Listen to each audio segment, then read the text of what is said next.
Hi అండి, నమస్తే. నేను మీ Bhargavi. Welcome back to Amma Chethi Vanta. ఈరోజు వీడియోలో most requesting video home made చీజ్ని ఎలా తయారు చేసుకోవాలో చూపించబోతున్నాను. చాలామంది రిక్వెస్ట్ చేసిన రెసిపీ అండి. ఇంట్లోనే ఈజీగా హోమ్ మేడ్ చీజ్ని ఎలా తయారు చేసుకోవచ్చు అని చెప్పేసి అడుగుతున్నారు కదా. నేను ఇంట్లో 4-5 టైమ్స్ ట్రై చేసి టిప్స్తో సహా ఈరోజు వీడియోలో మీతో షేర్ చేసుకుంటున్నానండి. సో చిన్న చిన్న టిప్స్ పాటిస్తే చాలా ఈజీగా చీజ్ని మనమే ఇంట్లో తయారు చేసుకోవచ్చు. అది ఎలాగో చూపిస్తున్నాను. టిప్స్ని ఫాలో అవుతూ మీరు కూడా ఇంట్లో ఈజీగా చీజ్ని ప్రిపేర్ చేసేయండి. ఫస్ట్ ఒక గిన్నెలోకి పచ్చి పాలు తీసుకోండి. నేను ఇక్కడ 2 లీటర్ల దాకా పాలు తీసుకుంటున్నానండి. ఫస్ట్ టైం ట్రై చేసేవాళ్ళు 1/2 లీటర్తో చేయండి. పచ్చి పాలు అయితేనే మనకి పర్ఫెక్ట్గా చీజ్ అనేది వస్తుందండి. ప్యాకెట్ మిల్క్ యూజ్ చేయకూడదు, ఎందుకంటే ప్యాకెట్ మిల్క్ని సర్టెన్ టెంపరేచర్ దగ్గర స్టోర్ ఉండడం కోసం అని హీట్ చేసి ఉంచుతారనమాట. అందుకని ప్యాకెట్ మిల్క్తో మీకు చీజ్ అనేది రాదు. సో అందుకని కంపల్సరీగా మీరు రా మిల్క్ తీసుకోవాలి. పాలని గిన్నెలోకి పోసిన తర్వాత స్టవ్ ఆన్ చేసుకుని స్టవ్ మీద గిన్నెను పెట్టుకుని కంటిన్యూస్గా గరిటెతో మిక్స్ చేసుకుంటూ పాలని కొద్దిసేపు గోరువెచ్చగా అయ్యేంత వరకు మరిగించాలండి. ఇలా గరిటెతో కలుపుతూ ఉండడం వల్ల పాలంతా కూడా ఈవెన్ టెంపరేచర్లోకి వస్తుందన్నమాట. అదే మీరు అలా వదిలేస్తే కింద హీట్ అనేది ఎక్కువ ఉంటుంది, పైన హీట్ అనేది తక్కువ ఉంటుంది. సో అలా కాకుండా పాలు మొత్తం కూడా ఒకటే టెంపరేచర్లో ఉండాలి. అందుకని కంటిన్యూస్గా గరిటెతో మిక్స్ చేస్తూ ఉండండి. అలాగే మంటని లో ఫ్లేమ్లోనే పెట్టుకుని హీట్ చేయండి. అప్పుడే టెంపరేచర్స్ అనేవి ఫాస్ట్గా చేంజ్ అయిపోకుండా ఉంటాయి. ఇప్పుడు మీరు హీట్ అయిన తర్వాత వేలు పెట్టి చూస్తే వేలికి హీట్ అనేది తగలాలన్నమాట.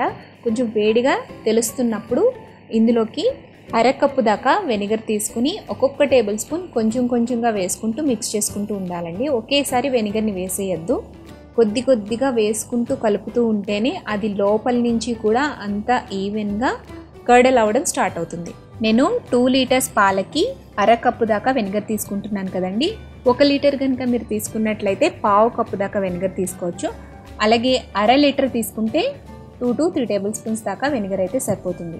మీకు అవసరాన్ని బట్టి 1 టేబుల్ స్పూన్ వెనిగర్ ఎక్స్ట్రా వేసుకున్నా పర్వాలేదన్నమాట. ఇలా పాలు అనేవి కంప్లీట్గా విరిగిపోయి పాలు నీళ్లు సపరేట్గా అయ్యేంత వరకు వెనిగర్ వేసుకుంటూ లో ఫ్లేమ్లోనే కదుపుకుంటూ ఉంటే స్లోగా ఒక 5 మినిట్స్ కల్లా ఈ పాలు అనేవి పూర్తిగా విరిగిపోతాయి. ఇలా విరిగిన తర్వాత వెంటనే స్టవ్ ఆఫ్ చేసేసుకోండి. స్టవ్ ఆఫ్ చేసుకున్న తర్వాత ఈ చీజ్ని ఒక స్ట్రైనర్లోకి ట్రాన్స్ఫర్ చేసేసుకోండి. ఇలా స్ట్రైనర్లోకి తీసేసుకున్న తర్వాత ఎక్స్ట్రా ఉండే పాలు మొత్తాన్ని కూడా బాగా పిండేసుకోవాలన్నమాట. చూడండి, మీకు ఇక్కడ స్ట్రెచ్నెస్ వచ్చింది కదా. చీజ్ అంటే ఇలా స్ట్రెచ్గా ఉండాలి. పన్నీర్ అయితే మీకు విడివిడిగా ముక్కలు ముక్కలుగా అయిపోతుందండి. సో మీకు చీజ్ వచ్చింది అని అర్థం ఏంటి అంటే మీరు స్ట్రెచ్ చేసినప్పుడు ఇలా సాగుతూ ఉండాలన్నమాట. అప్పుడు మనకి పర్ఫెక్ట్గా చీజ్ అనేది తయారైందని అర్థం. ఇప్పుడు ఈ చీజ్లో ఉండే ఎక్సెస్ వాటర్ని కానీ పాలని కానీ బాగా పిండేసుకోవాలండి. ఈలోపు మీరు కొంచెం వాటర్ని హీట్ చేసుకుని ఉంచుకోండి. వాటర్ హీట్ అనేది బాగా మరిగిపోతున్నట్టు ఉండకూడదు, అలాగని చల్లగా కూడా ఉండకూడదు. చెయ్యి పెడితే కాలాలన్నమాట. సో ఆ హీట్లో ఉంటే సరిపోతుంది. అలా హీట్ చేసుకున్న వాటర్ని బౌల్లోకి వేసుకుని ఆ వాటర్లోకి కొద్దిగా సాల్ట్ని వేయండి. 1 టీ స్పూన్ దాకా సాల్ట్ వేసి అందులోకి మనం పిండి పెట్టుకున్న చీజ్ని వేసుకోవాలి. చీజ్ని వాటర్లో డిప్ చేసుకుంటూ ప్రెస్ చేస్తూ ఉండాలండి. ఫస్ట్లో వాటర్ అనేది హీట్గా ఉంటుంది కాబట్టి మీరు స్పాచులాతో ప్రెస్ చేయండి. మీరు ప్రెస్ చేసే కొద్దీ హీట్ అనేది రెడ్యూస్ అవుతుంది కాబట్టి తర్వాత మీరు హ్యాండ్ని యూజ్ చేయొచ్చు. ఇలా వాటర్లో డిప్ చేస్తూ మళ్ళీ స్ట్రైనర్లోకి ట్రాన్స్ఫర్ చేసుకుని కొద్దిగా ప్రెస్ చేసి మళ్ళీ వాటర్లో డిప్ చేసి మళ్ళీ స్ట్రైనర్లోకి తీసుకోండి. ఇలా 4-5 టైమ్స్ పాటు చీజ్ని బ్యాక్కి స్ట్రెచ్ చేసుకుంటూ ఈ ప్రాసెస్ని కంటిన్యూ చేయాలి. ఈ చీజ్లో ఉండే టోటల్ వాటర్ అలాగే పాలు మొత్తం కూడా వెళ్ళిపోవాలన్నమాట. సో అంతవరకు బాగా స్ట్రెచ్ చేసుకుంటూ ప్రెస్ చేస్తూ ఈ చీజ్ బాల్ని తయారు చేయాలి. ఈ చీజ్ బాల్ని ఇప్పుడు వెంటనే మనం కూల్ వాటర్లోకి డిప్ చేయాలి. కూల్ వాటర్లో జస్ట్ 1 లేదా 2 నిమిషాల పాటు ఉంచి గట్టిగా ప్రెస్ చేయండి. ఈ చీజ్లో ఇప్పుడు మనకి పాలు కానీ నీళ్ళు కానీ ఏది ఉండకూడదన్నమాట. జస్ట్ బాల్ మాత్రమే మనకి రెడీగా ఉండాలి. ఇలా తయారు చేసుకున్న చీజ్ బాల్ మనకి రెడీ అయిపోయినట్లండి. దీన్ని ఇప్పుడు మనం ఎయిర్ టైట్గా ఉండే ఒక ప్లాస్టిక్ ర్యాప్లో బాగా ట్విస్ట్ చేసి సీల్ చేసేసేయండి. మనకి ఫుడ్ ర్యాప్స్ దొరుకుతూ ఉంటాయి కదా. సో ఫుడ్ ర్యాప్ అయితే మీకు ఈజీగా ఉంటుందన్నమాట. లేదంటే నార్మల్ కవర్లో కూడా మీరు ట్విస్ట్ చేసుకోవచ్చు. అయితే టైట్గా స్ట్రెచ్ చేసి మీరు సీల్ చేసేసేయాలి.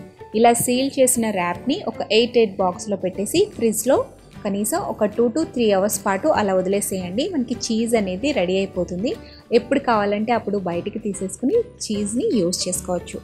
3 అవర్స్ తర్వాత నేను బయటికి తీసానండి. సో చీజ్ అనేది రెడీ అయిపోయింది. నేను మీకు స్లైసెస్ కింద కట్ చేసి కూడా చూపిస్తాను, అలాగే తురిమి కూడా చూపిస్తాను.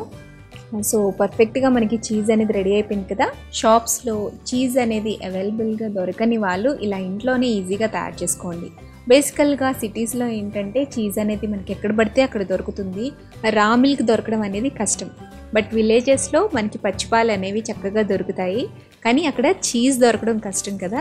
సో ఈ ప్రాసెస్లో చీజ్ని తయారు చేసి చూడండి, పర్ఫెక్ట్గా మనం షాప్లో కొన్న మొజరెల్లా చీజ్ లాగే వస్తుందన్నమాట.